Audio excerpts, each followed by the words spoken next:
जब स्टॉक भाग रहा होता है तो पकड़ना मुश्किल होता है, बिकॉज हमें बचपन से इनग्रेन किया जाता है कि buy low buy low buy low, sell high. इसमें बाय हम when buy, there is blood on the streets. हाँ हाँ हाँ। तो वो जब जब सबका ब्लड निकला होता है तो आपका भी निकला होता है नॉर्मली, राइट राइट। राइट ये बड़ा मतलब सुनने के लिए तो बड़ी अच्छी कहावतें हैं ये, राइट। लेकिन मतलब एक्चुअली में when there is blood on the street you are also amongst that lying on the street. Market में 99% लोग ये आपको कहते हुए मिलेंगे कि मैंने स्टॉक खरीदा और स्टॉक गिर गया, या मैंने स्टॉक बेचा और स्टॉक बढ़ गया, या राइट। मैंने स्टॉक बेचा और स्टॉक गिर गया लेकिन मैं सारे नहीं बेच पाया, या मैंने स्टॉक खरीदा और स्टॉक बढ़ गया लेकिन मैंने बहुत थोड़ी सी क्वांटिटी खरीदी। ये चार ही केस हैं, हर चार केसों में रिग्रेट है। तो मार्केट एक रिग्रेट जनरेटिंग मशीन है। मेरे तो जितना इक्विटी में एक्सपोजर है वो 100% मोमेंटम में है, क्योंकि नॉट जस्ट मेरा एक्सपीरियंस बट 200 साल की रिसर्च अवेलेबल है on US data that momentum investing से बढ़िया कोई और इन्वेस्टिंग है नहीं। पीटर लिंच बहुत एक मशहूर फंड मैनेजर रहे हैं यूएस में, वही किताबें भी कई आपने पढ़ी होंगी। राइट। तो 1977 से 1990 में उनका मैजेलन फंड वो लीड कर रहे थे, और उसमें कुछ 29% CAGR उनका 13 साल चला। तो he was the best performing fund manager in that decade. लेकिन जो एवरेज इन्वेस्टर था उनके फंड में, उसकी रिटर्न जीरो से भी कम थी।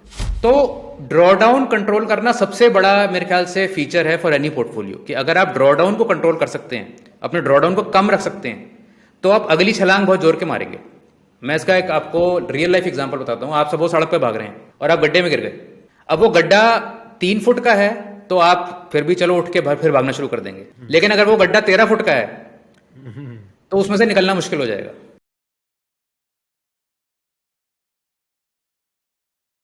जय हिंद दोस्तों, मेरा नाम है नीरज और आप देख रहे हैं मार्केट की बात ग्रो के साथ। उम्मीद करता हूं अभी तक के आपने सारे एपिसोड्स देखे हैं, सबसे कुछ ना कुछ सीखा है। अगर हाँ तो मुझे कमेंट बॉक्स में बताइएगा कि अभी तक का आपका फेवरेट एपिसोड कौन सा रहा है, और नहीं देखें तो क्या कर रहे हो यार। इतने ज़बरदस्त एपिसोड्स हम लोगों ने आप लोगों के लिए शूट किए हैं और बहुत बहुत बहुत हम लोगों को जो है उसके लिए प्रेज मिल रही है, बहुत सारे फीडबैक मिल रहे हैं और हम सब पे ध्यान रखे हुए हैं। खैर, हम बात करते हैं आज के इस एपिसोड में कौन होने वाले हमारे गेस्ट, उनके बारे में। आज के हमारे गेस्ट हैं मिस्टर आलोक जैन। आलोक सर के पास इंडियन स्टॉक मार्केट्स में 25 सालों से भी ज्यादा का एक्सपीरियंस है। इन्होंने 1991 में IIT दिल्ली से अपनी बीटेक कंप्लीट की और 1995 में यूएस की यूनिवर्सिटी ऑफ मैरीलैंड से फाइनेंस में मास्टर्स इन फाइनेंस और MBA पूरा किया। 2016 में आलोक जैन ने model portfolio research services weekend investing के नाम से अपनी खुद की कंपनी की शुरुआत भी की। इसी के साथ साथ आलोक सर एक सेबी रजिस्टर्ड रिसर्च एनालिस्ट और मोमेंटम इन्वेस्टिंग के एक्सपर्ट भी माने जाते हैं। वीकेंड इन्वेस्टिंग के आज के दिन स्मॉल केस पे अराउंड 12 स्मॉल केसेस हैं जो प्राइमरीली मोमेंटम स्ट्रेटजी पे बेस्ड है। इसके अलावा आलोक सर का एक यूट्यूब चैनल भी है जिसपे अप्रोक्सीमेटली 27,000 सब्सक्राइबर्स हैं, जहां वो मार्केट और इन्वेस्टिंग से रिलेटेड ढेर सारे वीडियोस पोस्ट करते रहते हैं। तो चलिए अब शुरू करते हैं मार्केट की बात ग्रो के साथ with Alok Jain sir. Sir, सबसे पहला सवाल मेरे पास है, जो आपका ट्विटर हैंडल है उसको लेके, आपकी जो कंपनी का नाम है उसको लेके, और मैं आपको उसी के थ्रू जानता हूँ। तो जब पहली बार मैंने आपको कहीं पे देखा था तो मैंने उसी नाम से जो है आपको जाना था, और वो है वीकेंड इन्वेस्टिंग। तो what is the meaning of weekend investing and why weekend investing? What is the concept of weekend investing? So Neeraj, जैसा आपको पता है मेरा 20 साल का एक्सपीरियंस था पहले ब्रोकिंग इंडस्ट्री में। I was running A NSE membership, और उसके बाद मैंने ये डिसाइड किया कि मैं अपने लिए ही इन्वेस्ट करूँगा। और मैंने स्ट्रेटजीज इस तरीके की बनाई कि वंस अ वीक मुझे इन्वेस्ट करना हो और उसके बाद पूरा हफ्ता मेरे लिए फ्री रहे to do whatever I want. तो उस तरह से मैंने अपनी इस स्ट्रेटजी और इस बुके का नाम वीकेंड इन्वेस्टिंग रखा अपने लिए ही। And then later on Twitter पे काफ़ी फॉलोइंग आई और लोगों को लगा कि ये स्ट्रेटजी हमें भी आप ऑफ़र करो as a adviser, as a manager. तो कंपनी का नाम फिर बाद में वीकेंड इन्वेस्टिंग ही रख दिया गया है। तो एसेंशियली उसका मतलब यही है कि एक बार हफ्ते में हम अपने इन्वेस्टिंग को देख रहे हैं या कुछ कर रहे हैं उसके साथ, एंड नॉट बॉदरिंग अबाउट जो नॉइज़ पूरे हफ्ते चलती है उसके साथ साथ। That's the sort of concept. Right. और एंड खासकर जो लोग अपने डिफरेंट ऑक्यूपेशंस में बिजी हैं, फॉर एग्जांपल मैं टीचर हूँ, मैं पढ़ा रहा हूँ, या फिर कोई डॉक्टर है तो वो अपने पेशेंट्स को देख रहा है, या फिर कोई भी और व्यक्ति है जो अपने प्रोफेशन में ऑक्यूपेशन बिजी है, उसके लिए काफ़ी कारगर रहेगी। बिल्कुल ठीक कहा आपने, क्योंकि स्टॉक मार्केट में ज़रूरी नहीं है कि आप 24/7 स्टॉक मार्केट में रहें। और बहुत सारी ऐसी स्ट्रेटजीज़ हैं वेयर जहाँ पर आप थोड़ा सा टाइम लगा के और अपने करंट प्रोफेशन में आगे बढ़ते हुए इसको एज ए साइड हॉबीज नहीं कहूँगा, एज ए साइड एक्टिविटी रखते हुए you can really do well. Right. So मेरा एक सवाल है आपसे, बहुत बहुत सीधा सवाल है, तो आप अपने आप को कैसे देखेंगे, एक ट्रेडर की तरह या इन्वेस्टर की तरह, या फिर ट्रेडिंग और इन्वेस्टिंग, क्या प्रेफर करते हैं? एक्चुअली ये बड़ा डिफ़िकल्ट क्वेश्चन है, बिकॉज ट्रेडिंग और इन्वेस्टिंग के बीच में बहुत बड़ी ग्रे लाइन है कि कब इन्वेस्टिंग ट्रेडिंग बन जाती है और कब ट्रेडिंग इन्वेस्टिंग बन जाती है, ये कहना बहुत मुश्किल है, क्योंकि in general you can say कि long time frame is investing, right, but what is that cut off, वो कट ऑफ कहाँ पर हो रहा है कि वो 6 महीना, 1 साल, 5 साल, वो लॉन्ग टर्म कब है और शॉर्ट टर्म कब है। या ट्रेडिंग पॉइंट ऑफ व्यू अगर आप देखें तो ट्रेडिंग सिर्फ प्राइस एक्शन की बेसिस पे अगर हम ट्रेड कर रहे हैं तो क्या वो सिर्फ ट्रेडिंग है या क्या वो इन्वेस्टिंग भी मानी जा सकती है। सो बहुत ग्रे एरिया है ये to coin what you are doing, whether it is trading और इट इज़ इन्वेस्टिंग। तो मेरे हिसाब से जो ये मोमेंटम इन्वेस्टिंग हम करते हैं वीकेंड इन्वेस्टिंग में, ये अगर कन्वेंशनल इन्वेस्टिंग के फॉर्म में भी देखें और कन्वेंशनल ट्रेडिंग के फॉर्म में भी देखें तो दोनों का मिश्रण है ये। ओके। तो we sort of get the best of both worlds here, जहाँ के पोर्टफोलियो फॉर्मेशन भी हो रही है और रीजनेबली 3 से 6 महीने की होल्डिंग भी हो रही है और पोजीशन साइजिंग भी हो रही है, एलोकेशन भी हो रही है पोर्टफोलियो के अंदर अलग अलग वेट्स में। तो जो अच्छे अच्छे टेनेट्स हैं दोनों साइड्स के, वो इसमें मिला दिए गए हैं कि आप ड्रॉडाउन भी मॉनिटर कर रहे हैं, आप इसेंशली एक you running it like a tight ship of a trading portfolio, but as well as taking good aspects of a portfolio, investing तो portfolio. इसमें अभी अभी आपने एक वर्ड यूज़ किया, मोमेंटम इन्वेस्टिंग। आजकल ये वर्ड ही बहुत ज़्यादा मोमेंटम पकड़ रहा है कि मोमेंटम इन्वेस्टिंग करनी चाहिए। तो क्या समझाएंगे एक आम आदमी को, एक आम निवेशक को कैसे समझाएंगे मोमेंटम इन्वेस्टिंग? तो मोमेंटम इन्वेस्टिंग एक टाइप ऑफ इन्वेस्टिंग है जो नॉर्मल इन्वेस्टिंग से थोड़ा डिफरेंट है मोटा मोटे तौर पे। आम तौर पे हम जो इन्वेस्टिंग करते हैं उसमें हम कंपनी के फंडामेंटल्स के बारे में रिसर्च करते हैं और अपनी एक धारणा बनाते हैं कि इस कंपनी में हमें इन्वेस्ट करना चाहिए या नहीं इन्वेस्ट करना चाहिए। तो हमारी जो बाइंग या सेलिंग डिसीजन है उस कंपनी को लेकर, वो हमारी research about the fundamentals of the company, about the sector, about business environment, वो लेके बनी हुई होती है। मोमेंटम इन्वेस्टिंग में हम largely price action based focus है हमारा, तो फंडामेंटल फोकस नहीं है but price action based focus है। और उसको अगर मैं बहुत ही सरल तरीके से बताऊं तो जो हम करते हैं वो उसका समरी ये है कि buy what goes up and sell what goes down. तो जो चीज़ ऊपर जा रही है उसको हमें खरीदना है और जो चीज़ नीचे जा रही है उसे हमें बेचना है। ये एक मोटा मोटा एक कॉन्सेप्चुअल उसकी समरी है। Now the main difference is के जो कन्वेंशनल इन्वेस्टिंग होती है वो डिस्क्रिशनरी इन्वेस्टिंग होती है कि आपने एक अजम्पशन किया किसी कंपनी के बारे में कि मेरे हिसाब से अर्निंग ग्रोथ ऐसी होगी, मेरे हिसाब से सेक्टर ऐसे चलेगा, मेरे हिसाब से मार्जिन ऐसे बढ़ेंगे, मेरे हिसाब से मैनेजमेंट ये करेगी, एंड मुझे वैल्यू लग रही है या मुझे ग्रोथ दिख रही है और मैं इसमें इन्वेस्ट कर रहा हूँ आज। तो आप एक फोरकास्ट करते हैं, आप एक प्रेडिक्शन करते हैं और उस प्रेडिक्शन के बेसिस पे आप इन्वेस्ट करते हैं। राइट। इस केस में which is non discretionary momentum investing में हम कोई फोरकास्ट नहीं कर रहे, हम कोई प्रेडिक्शन नहीं कर रहे, हम ये नहीं कह रहे कि ये स्टॉक कहाँ से कहाँ जाएगा। हम कह रहे हैं कि ये स्टॉक ट्रेंड में है इसलिए हम इसे बाय कर रहे हैं और जब ये ट्रेंड में नहीं होगा तो हम इससे बाहर निकल जाएंगे। तो इट इज़ लाइक कि आप बस स्टैंड पे खड़े हैं और बसेस आ रही हैं और आपको पॉइंट ए से पॉइंट बी जाना है, तो अब आपको कोई उसमें यू आर नॉट वरीड कि जो बस आ रही है उसका ट्रैक रिकॉर्ड कैसा था, उसका ड्राइवर कितना ट्रेंड है, सो आपको ये देख रहे हो कि भाई मेरे को पॉइंट ए से पॉइंट बी जाना है, जो बस मुझे वहाँ से वहाँ जल्दी ले जा रही है मैं तो उसमें चढ़ जाऊँगा और जब वो रुकने लगेगी मैं वहाँ से उतर के किसी और में भी चढ़ जाऊँगा। तो there is no love and affection for the vehicle that you are choosing.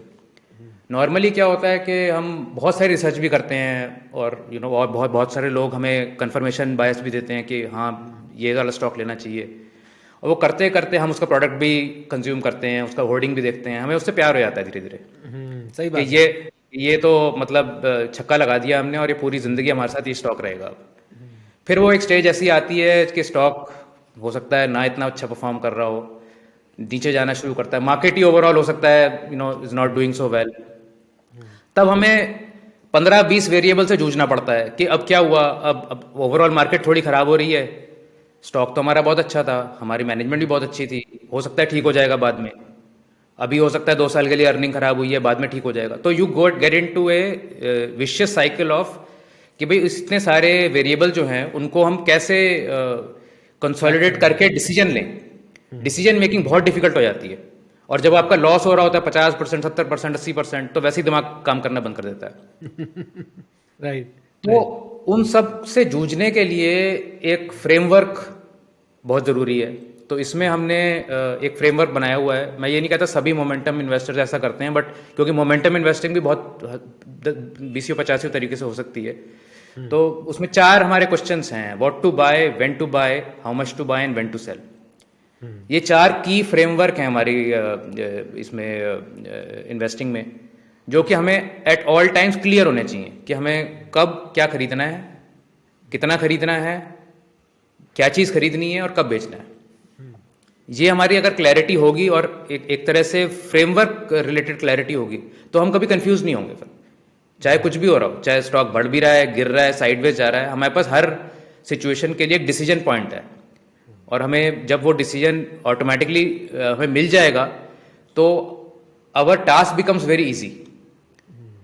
तो coming back to momentum investing, so it is basically कि भाई नॉन डिस्क्रिशनरी वे में प्राइस एक्शन को फॉलो करते हो। आपने सुना होगा एक टर्म बीबीसी, भाव भगवान छे।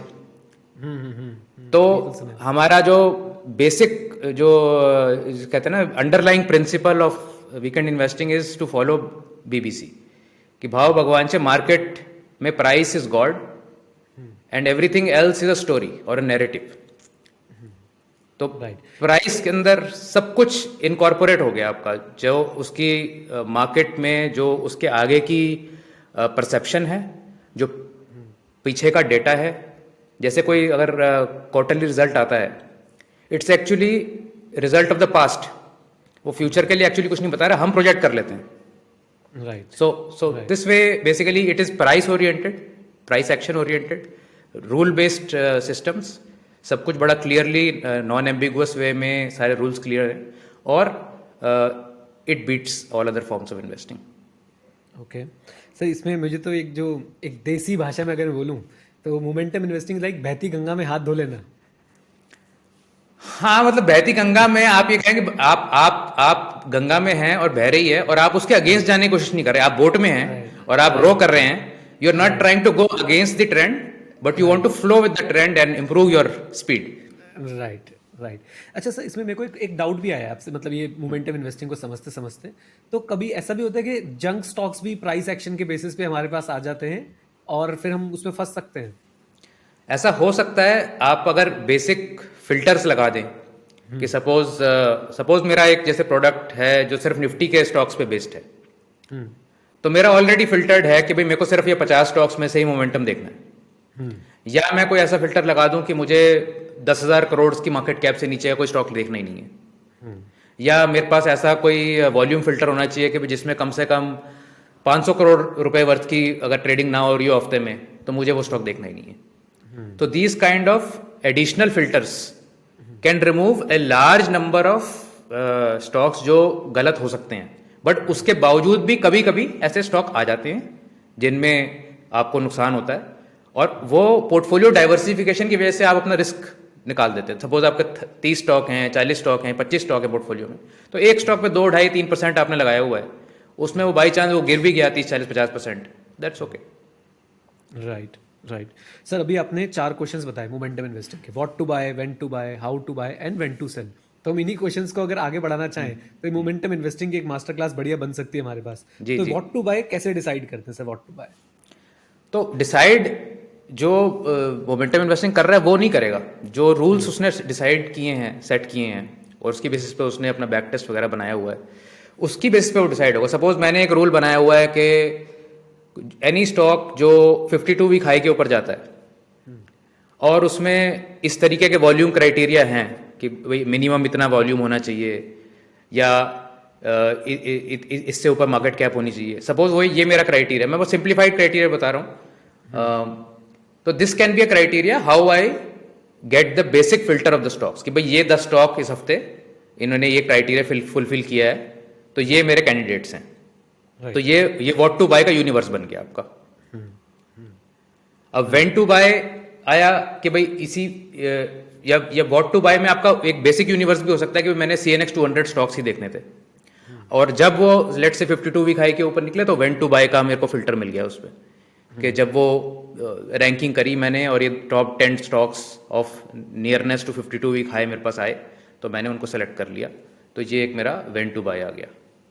हाउ मच टू बाय में आ गया कि भाई जैसे एक पर्टिकुलर कोई आप पोर्टफोलियो ले लें, उसमें मैंने 20 स्टॉक रखे हुए हैं, और सपोज मैं ये डिसाइड करता हूँ कि मैं 5% एलोकेशन रखूंगा हर स्टॉक में, equal weight allocation, just for simplicity. तो हाउ मच टू बाय में मुझे पता है कि जो टोटल मेरा पोर्टफोलियो है उसका 5% मुझे एलोकेट करना है इसके अंदर। राइट। और व्हेन टू सेल में exit decision based on certain exit policy, that exit policy could be dependent on some you can say price based action or some indicator। जैसे सपोज मैं बोलूं कि stock which is going below 50-day moving average, मुझे उसमें से नहीं रहना है, मेरे को निकलना है उसमें से। और या किसी ने कोई मेरा 1.5 टाइम्स ATR ब्रीच कर दिया, या 10 वीक मूविंग एवरेज मेरी ब्रीच हो गई, अगर कोई भी आप इस तरीके के, या मेरा RSI इससे कम आ गया, डिफरेंट फिल्टर लगा सकते हैं। तो इसीलिए मैंने कहा कि वो 50,000 तरीके से हो सकता है मोमेंटम इन्वेस्टिंग, वन वे नहीं है। तो जो भी, लेकिन मेरा एग्जिट क्राइटेरिया, लेकिन वो बिल्कुल ब्लैक एंड व्हाइट है, मतलब there is no grey around it. If I decide that कि भाई मेरा स्टॉक अगर 50-day मूविंग एवरेज के नीचे मुझे निकलना है, तो जिस दिन वो नीचे है उस दिन निकलना है, मतलब उसमें कोई फिर कोई सोचने की बात नहीं है कि मैनेजमेंट कैसी है और रिजल्ट कैसा आएगा और क्या होने वाला है। It's very very clear cut quantitative methods. ना अभी सुनने में बहुत ज़्यादा सिंपल लगते हैं, लेकिन मतलब इजी नहीं है, क्योंकि कॉन्ट्रा इंट्यूटिव है। आपको जब स्टॉक भाग रहा होता है तो पकड़ना मुश्किल होता है, बिकॉज हमें बचपन से इनग्रेन किया जाता है कि buy low buy low buy low, sell high. इसमें हम by blood on the streets. हाँ। तो वो जब सबका ब्लड निकला होता है तो आपका भी निकला होता है नॉर्मली, राइट। ये बड़ा मतलब सुनने के लिए तो बड़े अच्छी कहावतें हैं ये, लेकिन मतलब एक्चुअली में when there is blood on the street you are also amongst that lying on the street. तो इसमें द मेन इशू इज कि जब स्टॉक भाग रहा है और 52 वीक हाई बना रहा है लेट से, तब आपको साइकोलॉजिकली बहुत डिफिकल्ट उसे बाय करना, क्योंकि आपने देख लिया वो 10 रुपए से 40 रुपए ऑलरेडी हो गया है, और बाकी सब लोग निकल रहे हैं उसमें से, और आप एंटर कर रहे हो उस समय, तो साइकोलॉजिकली डिफिकल्ट है, हिम्मत नहीं बनती। इसीलिए वो कहते हैं ना, वो क्या वो टर्म है कि डर के आगे जीत है, या क्या है वो, I mean when you cross your fear only then you attain victory. मैं तो सोच रहा हूँ कितना आयरॉनिक है ये, कि वैसे ही मोमेंटम इन्वेस्टिंग है कि हमें मोमेंटम के साथ चलना है, लेकिन अल्टीमेटली हमें लोगों के अगेंस्ट ही जाना पड़ रहा है, क्योंकि लोग उस समय बेच रहे होंगे और हमें वो स्टॉक्स खरीदने पड़ रहे हैं। हाँ, मतलब मास साइकोलॉजी देखिए, मार्केट में 99% लोग ये आपको कहते हुए मिलेंगे कि मैंने स्टॉक खरीदा और स्टॉक गिर गया, या मैंने स्टॉक बेचा और स्टॉक बढ़ गया, या मैंने स्टॉक बेचा और स्टॉक गिर गया लेकिन मैं सारे नहीं बेच पाया, या मैंने स्टॉक खरीदा और स्टॉक बढ़ गया लेकिन मैंने बहुत थोड़ी सी क्वांटिटी खरीदी। ये 4 ही केस हैं, और हर चार केसों में रिग्रेट है। बिल्कुल है। तो मार्केट एक रिग्रेट जनरेटिंग मशीन है। अगर आप कन्वेंशनल इन्वेस्टिंग करते हैं तो ये रिग्रेट से भरी पड़ी है। आप कोई भी एक्शन ले लीजिए मार्केट में, आपको वो रिग्रेट ही देगी मार्केट। आप सोचेंगे यार मैंने गलत कर दिया, मुझे ये नहीं करना चाहिए था।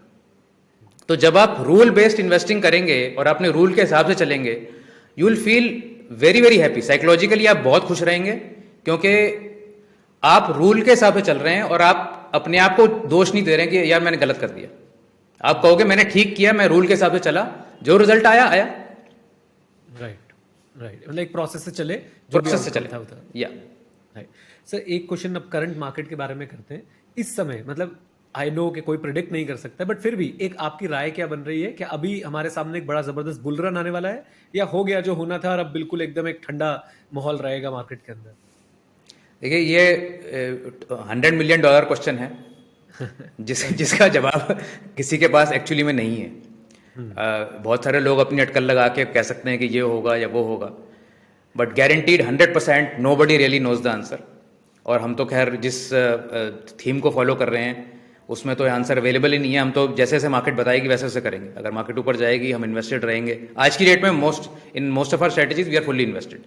तो हम कैश में नहीं हैं या हम मतलब not geared up for a downfall yet.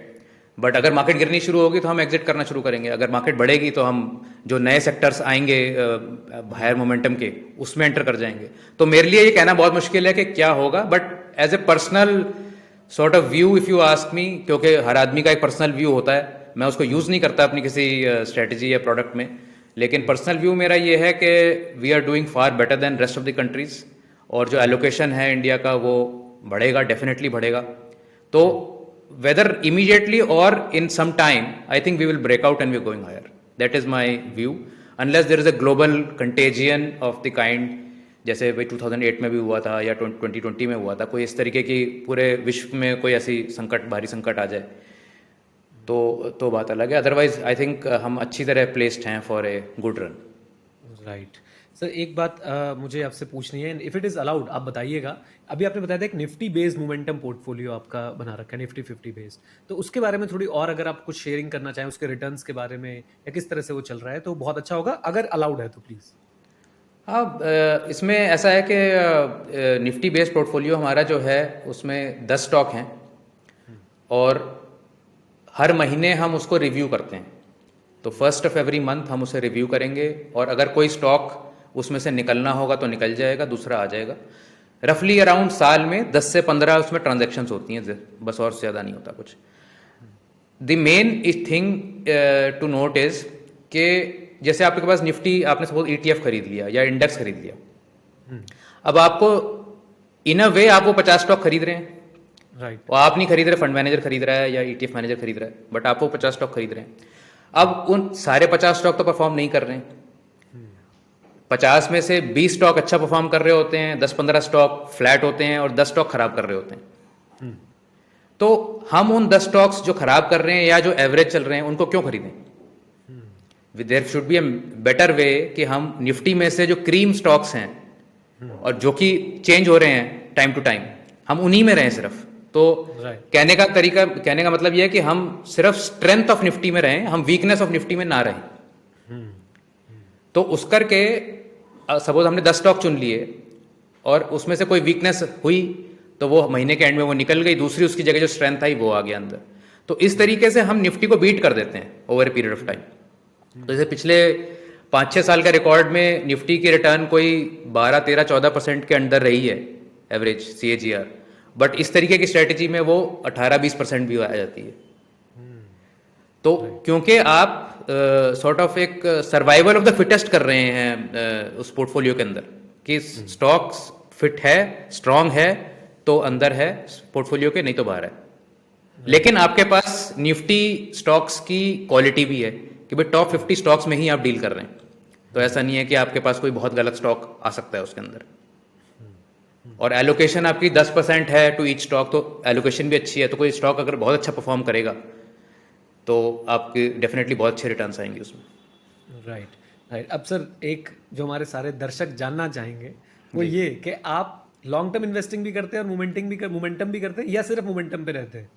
मेरे तो जितना एक्विटी में एक्सपोजर है वो 100% मोमेंटम में है, क्योंकि नॉट जस्ट मेरा एक्सपीरियंस बट 200 साल की रिसर्च अवेलेबल है on US data that momentum investing से बढ़िया कोई और इन्वेस्टिंग है नहीं। ओके, अच्छा, अब आपने एक जो टर्म यूज़ किया कि मेरा जितना भी इक्विटी एक्सपोजर है, तो आपका एक आर्टिकल हम लोग मिंट से निकाल पाए थे और बहुत ही एक यूनिक बात पता चली। जनरली जो लोग इक्विटी की तरफ झुकाव रखते हैं वो अपना 100% या 90% पोर्टफोलियो जो है वो इक्विटी में रखते हैं। But as per the resources जो हमारे पास है उससे पता चलता है कि आपका बहुत ही मतलब आपके पोर्टफोलियो का बहुत ज़्यादा पोर्शन जो है वो इक्विटी में नहीं है। तो एक बार थोड़ा सा पोर्टफोलियो का अगर आप हमें ओवरव्यू दे तो किस तरह से आपने डिफरेंट एसेट क्लास में इन्वेस्ट कर रखा है? देखिए, एसेट क्लास इन्वेस्टिंग बहुत ना एक इंडिविजुअल फोकस्ड एक एलोकेशन होती है। तो किसी का एलोकेशन अगर कुछ है और तो दूसरों को उसके आसपास होना चाहिए, ऐसा मैं बिल्कुल नहीं मानता। तो जो भी आपके दर्शक हैं उनको अपने फाइनेंशियल एडवाइज़र के पास जाके उनकी क्या करंट गोल्स हैं, उनकी क्या करंट अभी एबिलिटी है to meet those goals in the लंबे समय में, उसके हिसाब से वो ट्यूनिंग होनी चाहिए। तो ये बहुत इंडिविजुअल और इंडिविजुअल फोकस्ड और आपकी सिचुएशन फोकस्ड एलोकेशन है। मैं बहुत कंजर्वेटिव हूँ बाय नेचर। आपको लगेगा मोमेंटम इन्वेस्टिंग बहुत मतलब शेर दिल लोग चाहिए इसमें, बट ऐसा कुछ नहीं है। Because I am very happy कि अगर 15% रिटर्न एवरेज CAGR आ जाए तो मेरे को बहुत खुशी मिलती है उसके अंदर, उससे ज़्यादा चाहिए नहीं एक्चुअली में। तो उस पर पर्सपेक्टिव से मैं कंजर्वेटिव प्ले करता हूँ, और मेरा इक्विटी एक्सपोजर कुछ 30-40% से ऊपर नहीं जाता है, और मेरी एक अच्छी एलोकेशन रियल एस्टेट में और गोल्ड वगैरह में रहती है, क्योंकि मुझे ऐसा लगता है कि जो आने वाला दौर है अगले 10 साल का, उसमें रियल एसेट्स, कमोडिटीज़, इसमें काफ़ी अच्छा जो है एक साइकिल टर्न आएगी। And that is something that I think with the जो मॉनेटरी सिस्टम चल रहा है विश्व का, वो एक चेंज की कगार पे खड़ा है। अब आप नोट छाप छाप के तो दुनिया नहीं चल सकती फॉर एवर। तो अभी जिस तरीके का US और यूरोप में और जापान में जिस तरीके की सिचुएशन आई है, तो कहीं ना कहीं अगले 5-10 साल में कोई major change global monetary system में आएगा, और उस समय ये जो रियल एसेट्स हैं ये बहुत सुपीरियर परफॉर्म करेंगे। तो एक्सपोजर हर एसेट में रखना चाहिए। मुझे ऐसा लगता है कि जो यंग लोग हैं, जो कि मोस्टली आपके व्यूअर्स भी होंगे, हमारे भी जो सब्सक्राइबर्स हैं मोस्टली यंग हैं, दे शुड डेफिनेटली उनका एसेट एक्सपोजर टू इक्विटी बहुत ज़्यादा रहना चाहिए। और जो मेरी तरह ओल्ड लोग हैं थोड़ा सा, उनको थोड़ा सा मॉडरेट कर लेना चाहिए अगर उनको वॉलेटिलिटी पसंद नहीं है। बहुत लोगों को वॉलेटिलिटी पसंद रहती है लास्ट स्टेज तक, मेरे को नहीं पसंद है ज़्यादा। तो that's how the allocation is. And I think that's why we call it personal finance, because it is personal. Yes, it is very different for each individual. Right. Sir एक चीज़ मैं आपसे जानना चाहूँगा, 20 साल से ज़्यादा का आपका मार्केट का एक्सपीरियंस रहा है। So number 1 reason why people lose money in stock market, जबकि ये तो वेल्थ क्रिएशन मशीन लगती है बाहर से देखने में तो, लेकिन हम ये भी जानते हैं कि 90% लोग, if I am not wrong, 90% लोग पैसा जो है इसके अंदर लूज करते होंगे। तो what is the number 1 reason कि लोग बाग यहाँ पे पैसा लूज करते हैं? नंबर 1 रीज़न है इमोशंस। सो जैसे मैंने पहले कहा कि हम स्टॉक के बारे में इतना कुछ पढ़ लेते हैं, रिसर्च कर लेते हैं, उसके प्रोडक्ट यूज़ करते हैं कि हमें मैरिज हो जाती है, और मैरिज के बाद डिवोर्स बहुत डिफ़िकल्ट भी होता है और पेनफुल भी होता है अगर आप करेंगे तो इट इज़ एक मैं आपको छोटी सी कहानी सुनाता हूँ पीटर लिंच की। पीटर लिंच बहुत एक मशहूर फंड मैनेजर रहे हैं US में, भाई किताबें भी कई आपने पढ़ी होंगी। तो 1977 से 1990 में उनका मैजेलन फंड वो लीड कर रहे थे, और उसमें कुछ 29% CAGR उनका 13 साल चला। तो he was the best performing fund manager in that decade. लेकिन जो एवरेज इन्वेस्टर था उनके फंड में, उसकी रिटर्न 0 से भी कम थी। अच्छा। तो कहने का मतलब यह है कि चाहे व्हीकल आपकी जो है, फंड जो है, वो बढ़िया परफॉर्म कर रहा है, लेकिन आप कैसे परफॉर्म कर रहे हैं उस फंड के रिलेटेड, वो बहुत फर्क पड़ता है। सपोज एक 3rd या 4th ईयर में उन्होंने 80% की रिटर्न निकाली एक पर्टिकुलर साल में, तो जिसने $100 लगा रखे थे वो $1000 उसने उसके बाद लगा दिए उसके अंदर, और अगले साल उनका 30% ड्रॉडाउन आ गया तो उसने $800 वहां से निकाल लिए। तो आपकी behaviour versus the fund versus the funds performance, दो बहुत अलग अलग चीजें हैं ये। और मोस्टली केसेस में आप देखेंगे इंडियन कॉन्टेक्स्ट में भी फंड ठीक कर रहा होगा, लेकिन हमारे जो ये दिमाग में एक चलता रहता है ना कि मैं कुछ करूं ताकि मैं फंड को भी बीट कर दूं, मैं टाइम कर लूं, मैं बॉटम पे और खरीद लूं, बॉटम पे बेच के और नीचे खरीद लूंगा। जैसे जब कोविड आया, बहुत लोगों ने स्टॉक बेच दिए कि अभी तो बहुत नीचे जाएगा, नीचे खरीद लेंगे, या ऊपर जब जा रहा होता है तो बेच देते हैं, नीचे गिरेगा तब फिर खरीद लेंगे।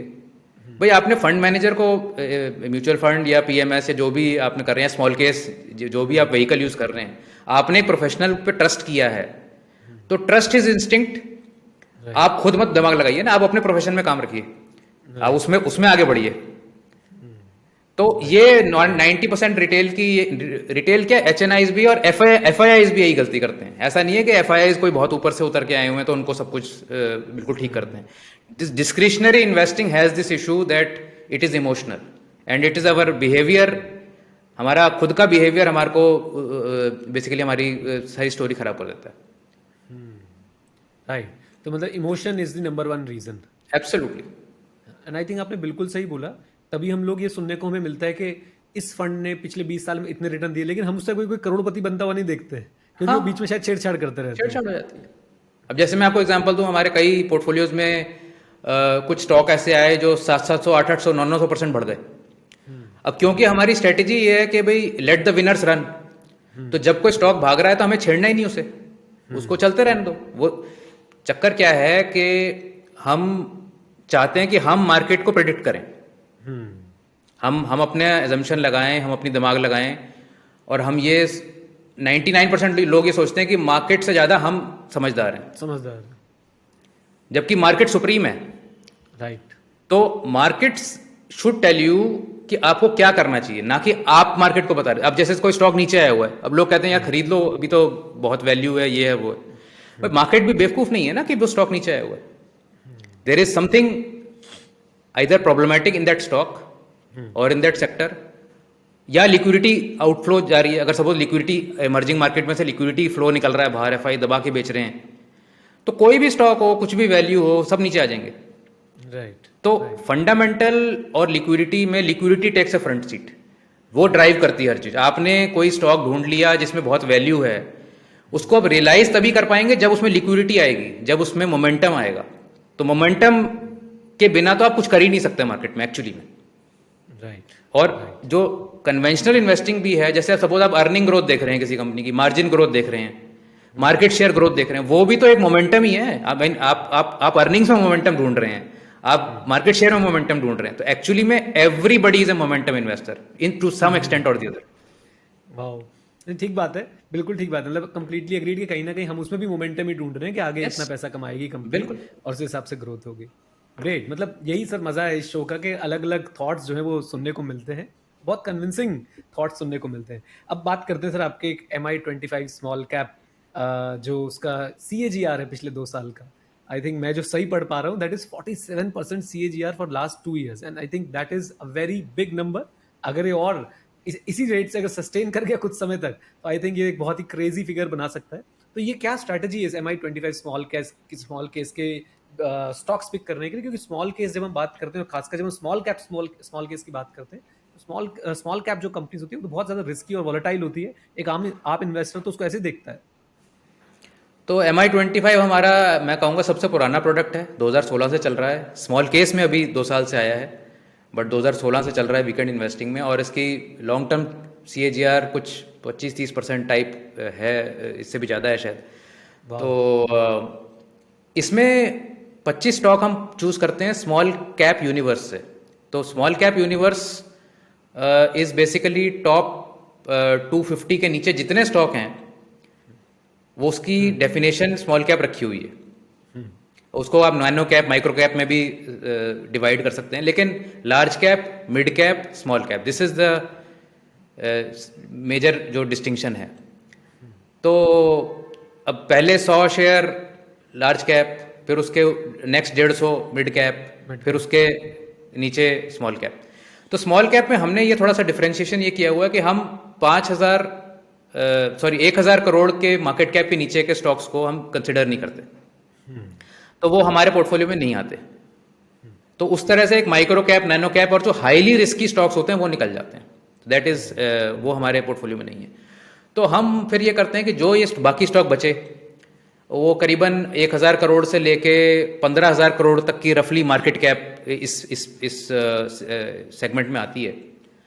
तो इसमें हम 25 स्टॉक पिक करते हैं, 4% एलोकेशन हर स्टॉक को देते हैं, और उसको हम एक पर्टिकुलर मोमेंटम फार्मूले से चलाते हैं रैंकिंग करके, और उसको हम हर हफ्ते मॉनिटर करते हैं। कोई स्टॉक जो हमारे स्ट्रैटेजी फार्मूला के हिसाब से अगर नहीं काम कर रहा तो उसको बाहर निकालते हैं, दूसरे को अंदर लाते हैं। इसमें करीबन 25 स्टॉक्स में से करीबन 40-50 ट्रांजैक्शन साल की होती हैं। इसमें मेन चीज़ ये है कि क्योंकि ये स्मॉल कैप है, द मेन एडवांटेज इज कि स्मॉल कैप ही मिड कैप बनते हैं और मिड कैप फिर जाके लार्ज कैप बनते हैं। तो मैक्सिमम ग्रोथ पोटेंशियल जो होता है वो स्मॉल कैप में है। राइट। तो उसका थोड़ा डिसएडवांटेज ये भी कभी कभी हो जाता है कि हमने स्मॉल कैप कोई पोर्टफोलियो लिया और स्टॉक उसमें अच्छा परफॉर्म करने लगा, पता लगा वो स्मॉल कैप यूनिवर्स से ही बाहर हो गया, वो मिड कैप यूनिवर्स में चला गया, तो आपके फंड मैनेजर को निकालना पड़ा पोर्टफोलियो से वो। इसीलिए अगर आप स्मॉल कैप इंडेक्स को देखेंगे वर्सेस मिड कैप और लार्ज कैप इंडेक्स, वो कभी भी over a very long period वो आउट परफॉर्म नहीं करता है, क्योंकि जो उसकी आउट परफॉर्मेंस है वो तो दूसरों ने ले ली after certain time. Right right. तो वो ओवर ए लॉन्ग पीरियड कुछ खास सीजर नहीं निकाल पाता। लेकिन MI25 जो ये प्रोडक्ट है, ये डन रियली वेल, और इसमें अच्छे अच्छे जो पोटेंशियल मल्टी बैगर्स हैं जो go into mid cap and large cap, वो अर्ली आइडेंटिफाई हुए हैं। तो ये बहुत एक अच्छा प्रोडक्ट है हमारा जो चल रहा है। राइट। जैसे अगर अलाउड हो तो कुछ कंपनीज के अगर नाम बताना चाहें आप, जो ऐसे स्मॉल कैप थे और आपने अर्ली उनको आइडेंटिफाई किया और फिर वो मिड कैप में या लार्ज कैप में कन्वर्ट हुए। मैं एक जनरल आपको बताता हूँ, ओवर द लास्ट 4-5 ईयर्स इस प्रोडक्ट में जो स्ट्रॉन्ग ट्रेंड आया है उसको कैप्चर किया है। जैसे एक टाइम था 2017-18 में ग्रेफाइट का ट्रेंड आया था इलेक्ट्रोड्स का, ग्रेफाइट, HEG, इस तरीके के स्टॉक आए, या अगर कोई रेन इंडस्ट्री टाइप का स्टॉक पकड़ लिया, या जब शुगर की रैली चली तो धामपुर, त्रिवेणी, बलरामपुर टाइप के स्टॉक आ गए इसमें, या अभी रिसेंटली जब पावर की रैली चली तो कोई इसमें स्टॉक आए, जैसे एनर्जी के स्टॉक्स आ गए कई सारे, या बीच में पेपर की रैली चली थी तो पेपर भी अभी इसमें कुछ आया हुआ है। तो इसमें एडवांटेज ये होता है मोमेंटम में कि सेक्टर रोटेशन भी ऑटोमेटिकली हो रही है, कि जो सेक्टर स्ट्रांग हो रहा है वो ऑटोमेटिकली एंटर कर रहा है, और जो सेक्टर स्ट्रांग होने के बाद स्टैग्नेंट हो रहा है या वीक हो रहा है वो अपने आप निकल जाता है। तो एक सर्वाइवल ऑफ द फिटेस्ट भी चल रहा है इसके अंदर, कि अपने आप ही एक स्ट्रेंथ के साथ आप रह रहे हैं। तो कई सारे स्टॉक्स हैं, 500-700%, अडानी के कई स्टॉक्स इसमें आए हैं और प्रॉफिट बना के निकल गए हैं। टेनला प्लेटफॉर्म आया था, 700-800% हमने उसमें कमाया। टाटा एलेक्सी आया था जब वो स्मॉल कैप था, वो स्मॉल कैप ही नहीं रहा। तो इस तरीके के कई सारे विनर्स इसमें आए हैं। और मेन चीज़ जो नॉट जस्ट MI25, जो मोमेंटम इन्वेस्टिंग में देखने वाली चीज़ है कि आप अगर 100 ट्रेड करेंगे या 100 इन्वेस्टमेंट करेंगे तो विनर तो उसमें से 40-50 ही होने वाले हैं, लेकिन वो 40-50 विनर इतना पैसा कमाएंगे कि जो 50 लूजर्स हैं आपके, उसको बहुत ज़्यादा बीट कर जाएंगे। तो आइडिया ये है कि छोटे छोटे लॉसेस बहुत सारे होंगे, लेकिन जो विनर होंगे वो लार्जर साइज के होंगे। तो इसीलिए कहते हैं ना, let your winners run and cut your losers quick. तो इसमें यही होता है कि आप जल्दी निकल जाते हैं अगर लॉस हो रहा है, और विनर्स को आपने रन करना है। तो जो ड्रॉ डाउन है ना, आप आई डोंट नो आपके दर्शक समझेंगे, ड्रॉ डाउन बेसिकली जो मैक्सिमम आपकी पॉइंट पहुंचा है इक्विटी का, वहां से अगर आपका जितना नीचे आए हैं आप, उसको ड्रॉ डाउन बोलते हैं। तो निफ्टी ने सपोज कोविड के टाइम पे 38% का ड्रॉप आया था निफ्टी में, तो वो 38% ड्रॉ डाउन था उस पीरियड के लिए। तो ड्रॉ डाउन कंट्रोल करना सबसे बड़ा मेरे ख्याल से फीचर है फॉर एनी पोर्टफोलियो, कि अगर आप ड्रॉ डाउन को कंट्रोल कर सकते हैं, अपने ड्रॉ डाउन को कम रख सकते हैं, तो आप अगली छलांग बहुत जोर के मारेंगे। मैं इसका एक आपको रियल लाइफ एग्जांपल बताता हूँ। आप सपोज सड़क पे भाग रहे हैं और आप गड्ढे में गिर गए। अब वो गड्ढा 3 फुट का है तो आप फिर भी चलो उठ के फिर भागना शुरू कर देंगे, लेकिन अगर वो गड्ढा 13 फुट का है तो उसमें से निकलना मुश्किल हो जाएगा। Right right. तो ऐसे ही ड्रॉडाउन में होता है कि आप 100 रुपए से 70% के ड्रॉडाउन पे 30 रुपए पे आ गए, अब आपको 3.5 गुना रिटर्न चाहिए to just come back to 100। लेकिन आपने 100 से अगर 80 पे आके अपना लॉस रोक लिया, तो अगला 3.5 गुना तो आपको 250 पे ले जाएगा। Right right. आई थिंक यही मोमेंटम इन्वेस्टिंग का सार भी है कि जो लूजर्स हैं उनको जल्दी से कट करके फिर विनर्स के साथ जुड़ जाना।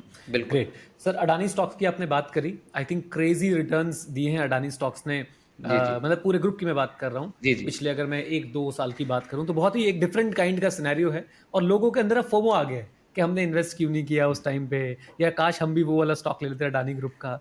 इस समय क्या करना चाहिए इन्वेस्टर्स को अडानी स्टॉक्स को, स्पेसिफिकली अडानी स्टॉक्स को लेकर? देखिए, इस समय तो कहना बहुत मुश्किल है कि भाई आप कौन सी स्ट्रेटेजी यूज़ कर रहे हैं, क्या आप उसमें स्टॉप लॉस लगाएंगे, क्या करेंगे। लेकिन मैं अपना बता सकता हूँ कि जो हम कर रहे हैं, तो हमारे कई पोर्टफोलियोज में अडानी के कई सारे स्टॉक आए थे, कईयों में प्रॉफिट बुक हो चुका, कुछ स्टॉक्स में अभी भी है, कुछ पोर्टफोलियोज में जैसे NNF10 हमारा पोर्टफोलियो है जो निफ्टी नेक्स्ट 50 स्टॉक्स के ऊपर ट्रेड करता है, उसके अंदर शायद अडानी ट्रांसमिशन 700-800% कमा चुका है, लेकिन अभी भी चल रहा है। अडानी टोटल गैस बहुत कई 100% कमा चुका है। उसमें हम क्या करते हैं कि हर महीने हम वेटेज को इक्वल वेट कर देते हैं। तो जैसे सपोज 10 स्टॉक हैं और एक स्टॉक सपोज उसमें डबल हो गया, तो उसकी वेटेज अब करीबन 18-20% पहुंच जाएगी। तो हम महीने के एंड में उसको रीवेट कर देते हैं 10% पे, तो प्रॉफिट डिस्ट्रीब्यूशन हो जाती है। तो जितना प्रॉफिट आया वो निकल गया और बाकियों में डिस्ट्रीब्यूट हो गया। तो उस करके क्या होता है कि जब आप एक लेटर स्टेज पे मार्केट में फॉल आएगी भी किसी पर्टिकुलर स्टॉक में, तो आपको लिमिटेड ही आपको एक्सपोजर है उस समय, आप प्रॉफिट तो निकाल चुके हो उसमें से सारा। तो this is another strategy where you if conservative person can keep booking the gains as you go up. But अगर आप कोई ऐसी स्ट्रेटजी है जिसमें आप उसमें कुछ टच नहीं करते हैं, विनर को you let the winner run, तो 700-800% हो जाता है। तो पोर्टफोलियो लॉप साइडेड भी हो सकता है। 10 स्टॉक का पोर्टफोलियो है, एक स्टॉक अगर 700% बढ़ गया, पता लगा 50-70% तो उसी पोर्टफोलियो का साइज एक स्टॉक से ही बन गया, तो वो हाईली रिस्की हो जाता है फिर।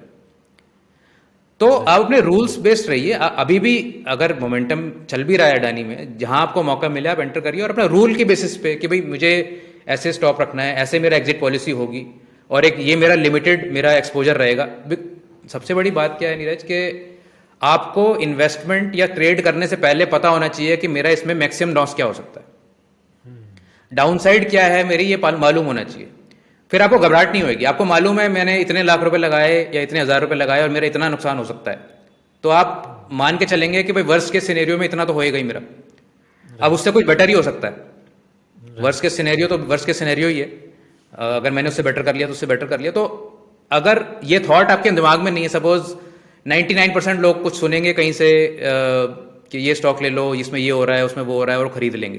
फिर खरीदने के बाद रिसर्च शुरू करेंगे कि अच्छा इस स्टॉक में तो ये भी है, स्टॉक में वो भी है। फिर वो जब गिरेगा तो फिर और रिसर्च करेंगे, नहीं नहीं इसमें तो कैश फ्लो भी है, इसमें तो ये कैश इन हैंड भी है, इसके तो ये मार्केट शेयर भी है, ठीक है ये, फिर नहीं तो ये मार्केट शेयर, ये मैनेजमेंट भी अच्छी लग रही है। तो वो सारी कहानी ना पोस्ट इवेंट कहानी है, जबकि आपको सारी प्लानिंग प्री ट्रेड करनी है। आपको अगर देखना है कि सपोज मुझे अडानी का कोई स्टॉक खरीदना है और आज सपोज 3,000 रुपये का रेट है, तो मुझे उसके चार्ट की बेसिस पे या जो भी आपका एग्जिट बेसिस है उसमें आज पता होना चाहिए कि इस रेट पे मुझे निकलना है, और अगर मुझे इस रेट पर निकलना है और आज ये रेट है, तो इसके बीच में जो डिफरेंस है उसकी बेसिस पे मुझे पोजीशन साइज क्या करनी है। सपोज मुझे सिर्फ 10,000 का लॉस कर सकता हूँ मैक्सिमम स्टॉक में मैं, और वो 500 रुपये की अगर वो गैप है, तो मुझे 20 शेयर लेने हैं या 200 शेयर लेने हैं, सॉरी। तो इस तरीके से बेसिकली आपको अपनी कैलकुलेशन करनी पड़ती है। तो रिस्क रिवॉर्ड इक्वेशन आप अपनी संभाल के रखिए, रिस्क कैलकुलेशन, रिस्क मैनेजमेंट करके रखिए, तो कोई दिक्कत नहीं है। बढ़ती हुई चीज से मत डरिए, गिरती हुई चीज से डरिए, मेरा सिर्फ ये कहने का मतलब है। मतलब अपने डाउनफॉल रोको, आप डाउनफॉल रोको। अभी जो चीज उड़ रही है आसमान में उससे क्या डरना, वो तो जा रही है ऊपर।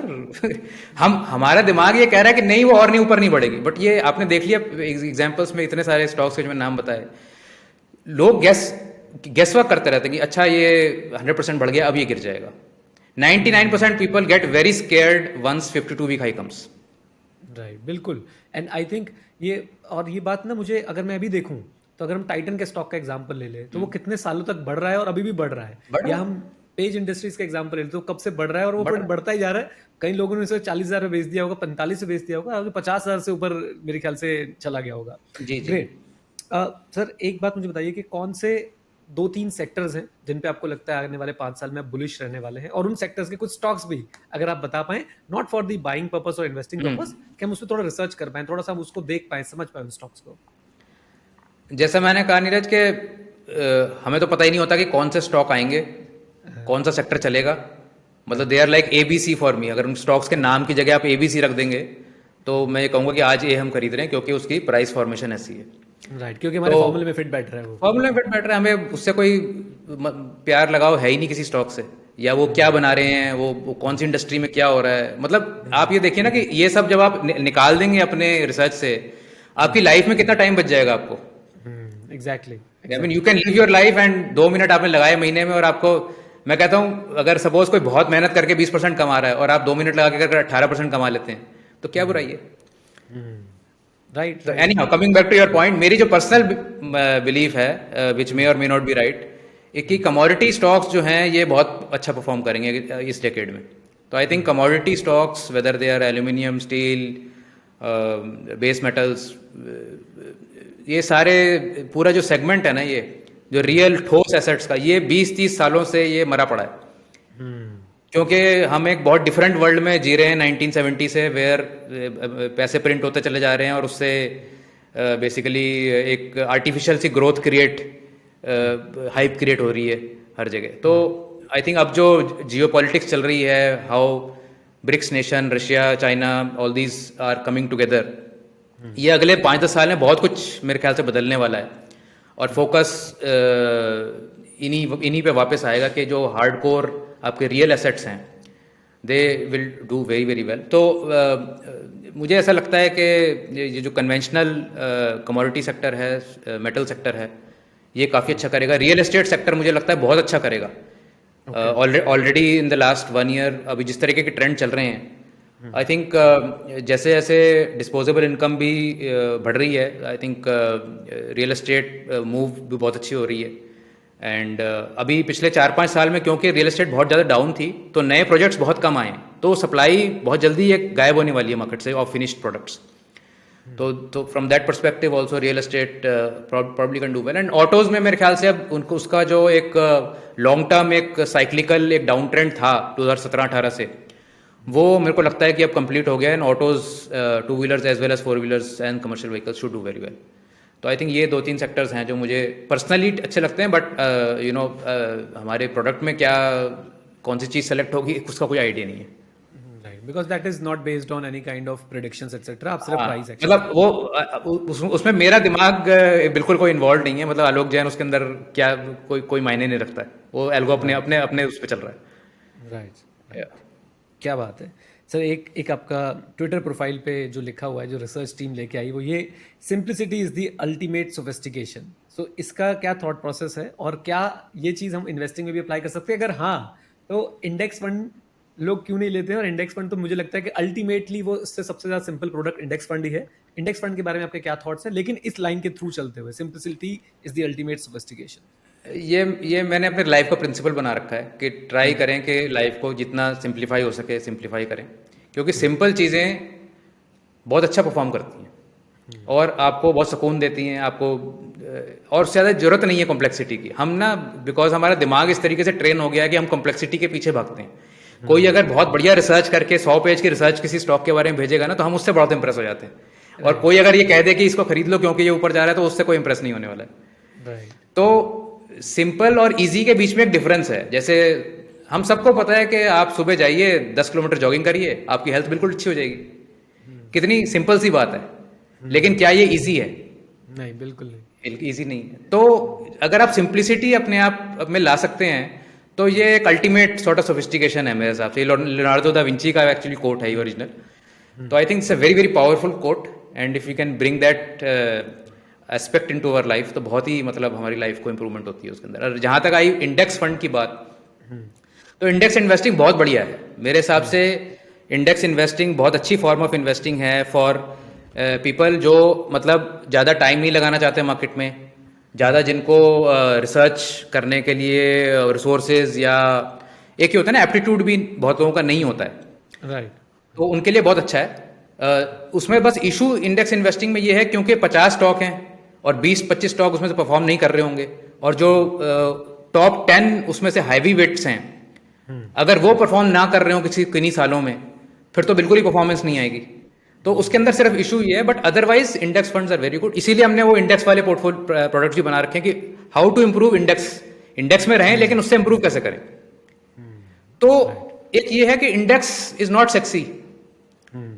सबको चाहिए कि मैं एक पार्टी में जाऊं और मैं बताऊं कि यार देखो स्टॉक में मैंने छक्का लगाया। सही बात है। बोरिंग है, ये बोरिंग है, बिल्कुल बोरिंग है। मतलब क्या बोलोगे किसी को जाके मैंने इंडेक्स खरीद रखा, कहेंगे क्या यार, मतलब क्या ही कर रहे हो तुम लाइफ में।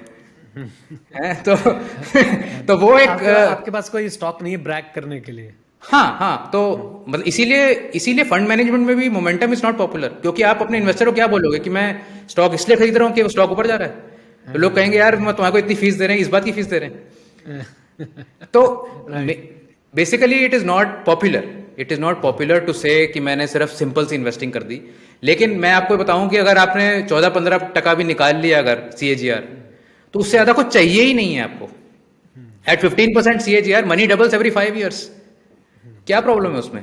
आपको मैं एक बहुत सिंपल सा एग्जांपल देता हूँ। सपोज आपने कोई फंड ने एक साल में 40% रिटर्न दिया, फिर दूसरे साल में फिर से 40% दे दिया, ठीक है, लोग पागल हो जाएंगे कि राइट। भाई इतना रिटर्न आ गया और ये तो भाई fund manager is like God, तो सारे पैसे इसी में लगा दो।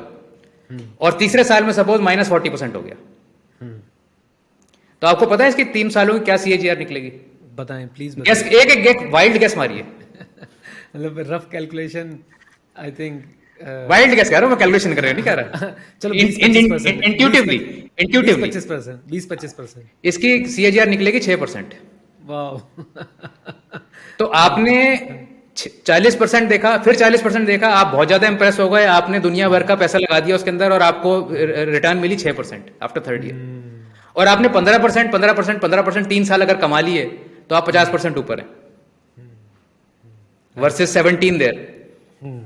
तो गॉट योर पॉइंट। ये बेसिकली जो है ना, जो चीजें हमें अट्रैक्ट करती हैं कि high CAGR, high high returns, इसमें कोई फायदा नहीं। आप लॉन्जेविटी देखिए, क्या वो CAGR 3-5 साल से आ रही है, सस्टेन कर पाएंगे। सस्टेनेबल है? दैट इज द मेन की इशू। राइट। तो रादर देन दी, मैं बोलूंगा कि वॉल्यूम ऑफ सीएजीआर से ज्यादा अच्छा है कि लेंथ ऑफ सीएजीआर देखें, हम देखें कितना उसने समय में कितना जो है वो रिटर्न दिया। हाँ हाँ, मतलब अगर ये भी हो सकता है कुछ प्रोडक्ट्स में जो डिजाइन इस तरीके से हैं कि उसमें लंपी रिटर्न आएगी, कि एक साल में 50-100% आएगी लेकिन फिर 2 साल कुछ नहीं आएगी, वो भी ठीक है। राइट। राइट। तो ड्रॉ डाउन जो है ना, मैंने जैसे 40% का माइनस का मैंने एग्जांपल दिया आपको, वो कंट्रोल करना है कि वो कैसे हमें कम रखना है। राइट। आई थिंक बहुत इंटरेस्टिंग ये एपिसोड हुआ, बहुत यूनिक बातें सीखी। और मुझे लगता है स्टॉक मार्केट की ब्यूटी यही है कि हर किसी की अपनी एक स्ट्रैटेजी है और हर कोई यहाँ पे आके जो है कुछ ना कुछ अगर प्रॉपरली कुछ प्रिंसिपल्स को फॉलो करे, किसी भी एक स्ट्रैटेजी को प्रॉपरली फॉलो करे, डेफिनेटली वो वेल्थ क्रिएट कर सकता है। जी थैंक जी, यू वेरी मच। आज बहुत मैंने बहुत इंजॉय किया, बहुत इंटरेस्टिंग सेशन था। एंड उम्मीद थैंक यू करता हूँ सर नीरज। आपने भी इंजॉय किया होगा। हमारे थोड़े बिल्कुल आड़े बिल्कुल। टेढ़े क्वेश्चन होते हैं, नहीं बट नहीं, आपने बहुत इंजॉय मजा आया किया। कि आपने इतना अच्छे रिसर्च करके आप आए मेरे बारे में भी और स्ट्रेटजी के बारे में भी, मुझे बहुत अच्छा लगा। यूजुअली ऐसा देखने को नहीं मिलता है, तो all the best to you too. अब समय है एपिसोड की समरी बनाने का। तो आज के एपिसोड में मैंने बहुत एंजॉय किया मोमेंटम इन्वेस्टिंग। जो हम लोग हमेशा सोचते थे कि यार ये क्या होता है, लगभग उस पे एक मास्टर क्लास की तरह था ये वाला एपिसोड। उम्मीद करता हूं आपने भी एंजॉय किया। ये है हमारी आज की लर्निंग्स। सबसे पहले हमने ये सीखा कि मोमेंटम इन्वेस्टिंग क्या होती है। मोटे मोटे तौर पर जो भी स्टॉक्स के प्राइस ऊपर जा रहे हैं, ऑब्वियसली कुछ फिल्टर्स लगा के उन स्टॉक्स को बाय करना और उनमें बने रहना, क्योंकि उनका प्राइस जो है ऊपर जा रहा है, और उन स्टॉक्स से अपने आप को विड्रॉ करा लेना जिनका प्राइस नीचे जा रहा है। एक बात हमने ये भी सीखी कि मोमेंटम इन्वेस्टिंग हर किसी के लिए नहीं है। इसको करने के लिए आपको एक्सपीरियंस और नॉलेज दोनों की जरूरत है। अगर हम बात करें एसेट एलोकेशन की, तो हमने एक बहुत इंपॉर्टेंट लेसन सीखा। जरूरी नहीं है कि आप अपना पूरा पोर्टफोलियो इक्विटी में रखें, आप उसे जरूर डाइवर्सिफाई कर सकते हैं अपने नीड्स और अपनी एज और अपने बहुत सारे और सर्कमस्टांसेस के हिसाब से। आलोक सर के अकॉर्डिंगली आने वाले समय में रियल एसेट्स जैसे कि रियल एस्टेट या फिर गोल्ड, ये बहुत अच्छा परफॉर्म करने वाले हैं। जब हमने सवाल उठाया कि क्यों आखिर लोग क्यों अपना पैसा जो है स्टॉक मार्केट में खोते हैं, तो एक शब्द का आंसर हमें मिला जो कि बहुत सटीक था, और वो आंसर था इमोशंस। एंड हमने ये सीखा कि अगर हम इमोशंस की जगह रूल बेस्ड इन्वेस्टिंग करें तो हमारे सक्सेसफुल होने के चांसेस बहुत ज्यादा हैं। एक खास बात जो हमने सीखी वो ये कि आपके हाई रिटर्न से ज्यादा इंपॉर्टेंट है कंसिस्टेंसी ऑफ रिटर्न। आखिर में आलोक सर ने ये बताया कि अपनी लाइफ और इन्वेस्टिंग को आप जितना सिंपल रखेंगे, आप उतना ही दोनों में बेहतर परफॉर्म कर पाएंगे। तो ये थी आज की बहुत सारी लर्निंग्स में से कुछ खास लर्निंग। उम्मीद करता हूं आपने इस एपिसोड को एंजॉय किया तो आपने वीडियो को लाइक करना है, प्लेलिस्ट का बटन ढूंढिए आई बटन में, और आपको मिल जाएंगी पूरी की पूरी मार्केट की बात की एक प्लेलिस्ट, जिसे आप लोग देख सकते हैं, उससे काफी कुछ सीख सकते हैं। और भी बहुत कुछ आपके लिए हम लोग प्लान कर रहे हैं इस पर्टिकुलर चैनल पे, तो चैनल को सब्सक्राइब जरूर करिएगा, वीडियो को लाइक नहीं किया तो लाइक कर दीजिएगा और साथ में जुड़ जाइएगा। Right guys, with this note thank you very much, stay connected, stay है, जय हिंद। और हाँ मित्रों, सीखते रहें, क्योंकि सीखना शुरू तो जीतना शुरू, और मार्केट की बात देखते रहें, क्योंकि यहीं से तो सीखेंगे, है ना। All the best, bye bye, take care, God bless you.